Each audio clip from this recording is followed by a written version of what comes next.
Well, you put it out on Twitter. Why don't you give us the live summation on Michael's situation?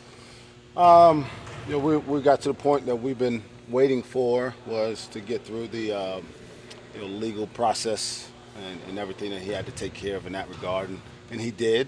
And you know, he's been able to keep himself in relative decent shape, I think, on his own. But he's not obviously not been with our team since then. I think the date was like September 9th or whatever. And now he's got an opportunity to earn his time back with our team, and that will start today in practice. He's obviously a talented player, so I don't think his skill is going to be necessarily the issue. It's going to be a matter of how quickly he can pick up all the things that he's missed for the last 2 months in terms of, offensively and defensively. And also he's got to earn the trust of his teammates who have been working for 2 months. And obviously not an ideal situation, but it's one that we're excited we're at the next phase of. Thomas spoke with us. It's his roommate, and made 2 points. One, he thinks teammates can be very forgiving. Probably will be the situation, but he also agreed that the last month was probably a lot harder on Michael than it was on the team not having Michael. That was his thought. I mean, I can't speak for him, and just so you know, we'll have him out here at some point. I don't know when. I don't know if today was necessarily the best time. He hadn't done anything. He doesn't deserve to talk to you guys. But I could have just imagined that he felt pretty isolated. And there was no guarantees that we got to a point where he was allowed back to practice. It wasn't a decision that was necessarily easy, although I do believe in trying to help kids as much as we can. For a kid with the track record that he's had over the course of his life, first-time incident isn't something that you totally demonize him for. But I would imagine it has been difficult for him. He's been playing basketball for probably 80% of his life, and to be here and this close and see his teammates come out for homecoming and hoops and play an exhibition game and go for a scrimmage and all that stuff, and basketball season started and not sure that something you've always dreamed of doing. And remember, he's also set out last year now, so this was supposed to be his time, and I'm sure it was difficult for him, but those are the consequences of poor decision making. He made a poor decision. He's owned it, and now he's going to have an opportunity to make it right. What was your message to him? When you kind of told him that he'd come back to practice and everything, and kind of second, did you address him coming back with your captains at all or with the team? Yeah, we address everything as a team in totality, and not necessarily whether they wanted him back. That's probably an unfair question to ask, but I did want to make a point that this could happen to any of us. We need to use this as a learning opportunity, not for just him, but for all of us. That, we're all one bad decision away from having things in our lives completely change. And like I said, he hasn't been a kid who's been in a lot of trouble. I mean, doesn't miss class. I mean, he's not a straight A student, but he goes to class, he does his work. And so the message is we all need to learn from Michael. We all need to be conscious of the decisions we make, and the positions we put ourselves in. And as importantly is we're representing everybody here. When we go out as Oklahoma State basketball program, we're not just representing the 13th guys on the team or our coaches. We're representing Burns Hargis, we're representing Mike Holder, we're representing our fans, and we have a responsibility to that.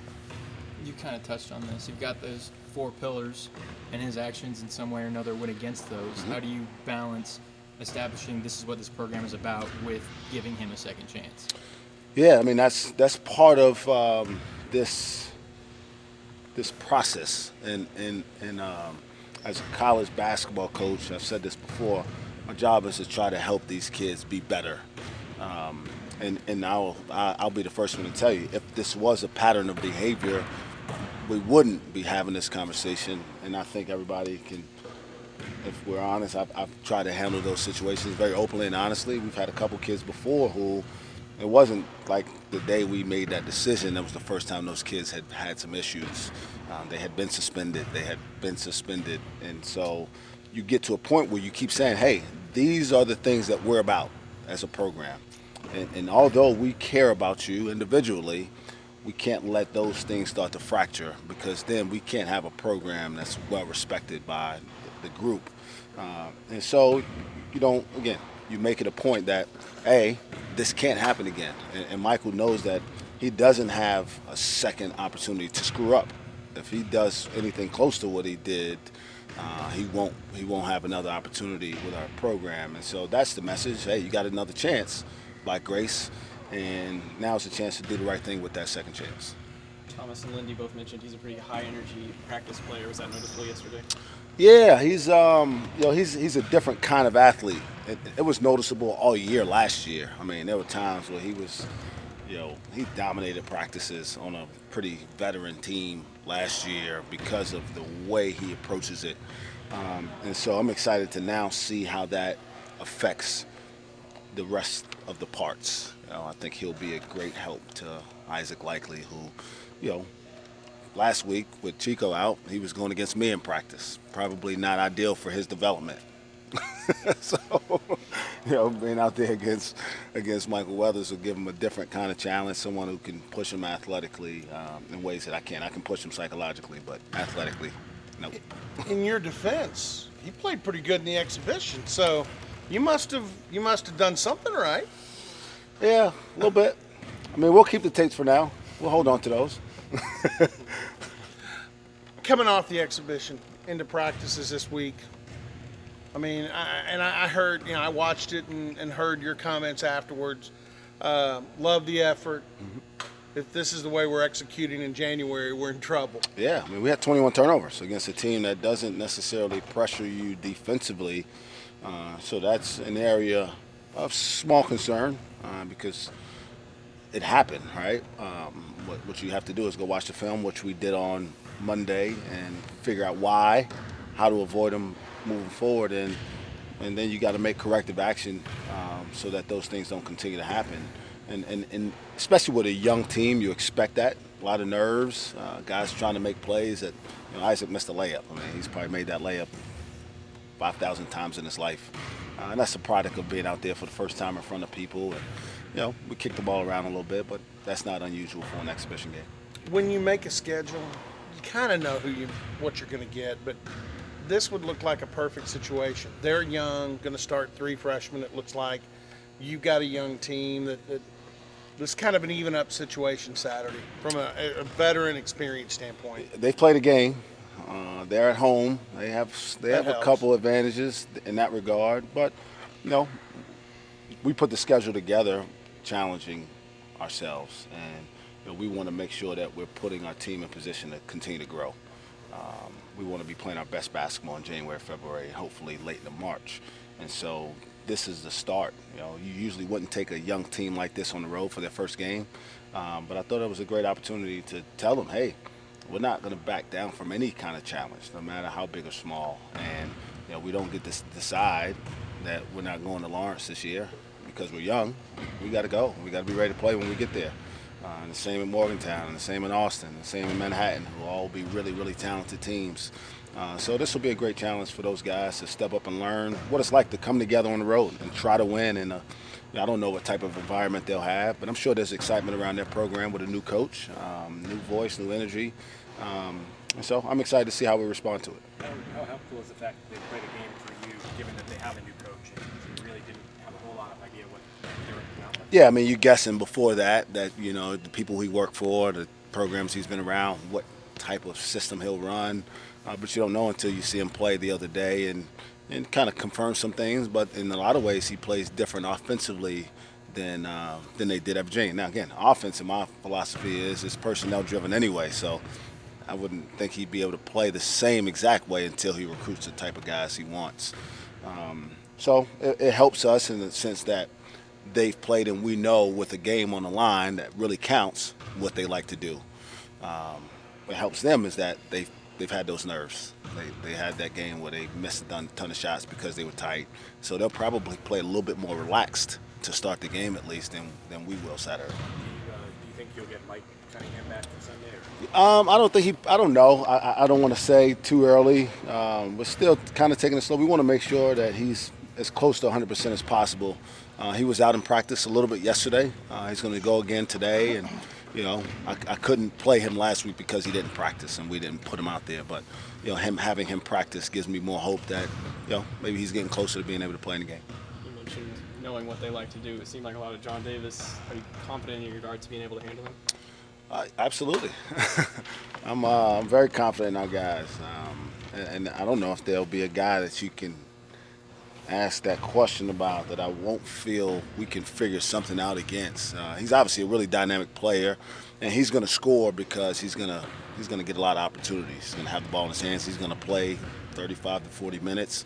Our job is to make him inefficient, to make sure that all of his shots are challenged, and that he always sees a second defender when he gets by a first one, and to make sure that he works for everything he gets. And if we do that, then I think the rest of it will take care of itself. We do have to also try to put some pressure on him defensively. I mean, if he's going to carry that much load on the offensive end, one way you can try to negate that is to put some pressure on him to be a good defender. Maybe you pick up a foul or two on him early and changes the dynamic of the game that way as well.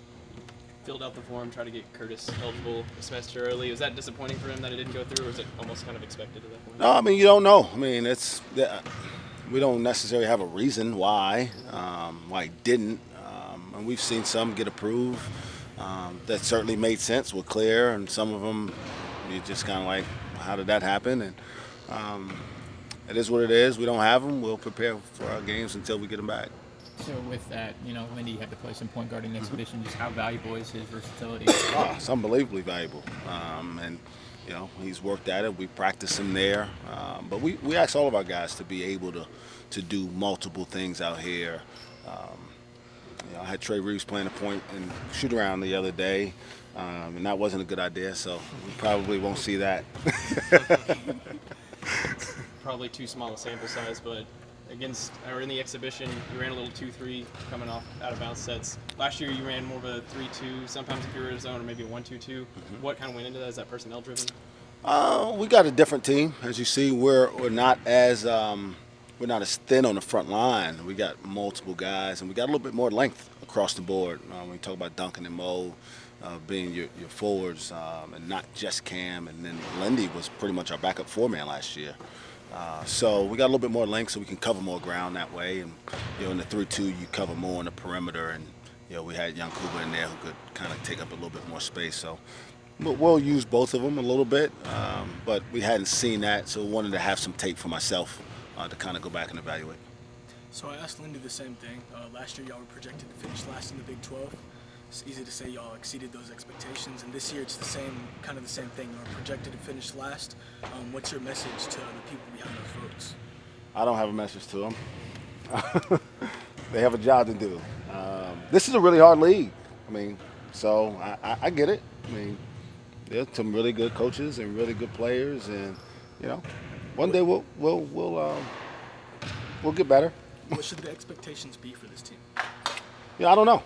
My expectations are that we need to play well on Saturday. And the only way to do that is to have a really good practice today. And then as we go through the season, continue to do that. Practice well, play well, and we want to try to be the best team we can be. I don't know what that is. This season always takes a lot of twists and turns. You deal with injuries, you deal with guys getting eligible, you deal with different situations, and you always see players emerge that you may not have as expected.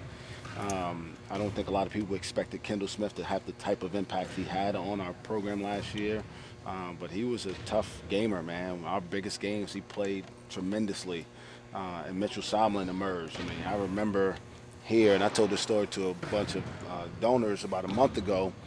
I remember Mitchell Solomon missing 2 layups against West Virginia here in our first Big 12 game, and close to losing all of his confidence. And I also remember Mitchell Solomon in our last Big 12 game playing as confident as I've ever seen any player play. And that's the type of growth that you want to see. Kids continue to get better and feel good about themselves at the very end.